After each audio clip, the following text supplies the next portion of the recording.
Ar matai save po 5 metų? O gal tavo ateities kryptis dar miglota?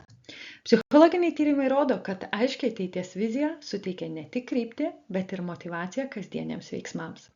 Stanfordo universiteto mokslininkai nustatė, kad įsivaizduodami save, savo ateities aš, smegenyse aktyvuojame tas pačias sritis, kurios atsakingos už tikslų siekimą ir atkaklumą. Vizija tampa tarsi vidinis kompasas, padedantis išlikti ištikimam savo, net tada, kai aplinkybės sudėtingos. Kuo aiškesnis ateities vaizdas, tuo daugiau energijos atsiranda judėti pirmyn šiandien. Tas pats kaip švyturys jūroje, net audroje primena, kur link plaukti. Įsivaizduokime komandoje. Žmonės, kurie dirba prie ilgalaikio projekto, jie aiškiai mato, kaip jų darbas prisidės prie bendro rezultato po kelių metų. Todėl kiekviena mažesnė užduotis tampa prasmingesnė, nes tiesiogiai veda į norimą ateities vaizdą. Ką šiandien padarysi savo ateities aš labui?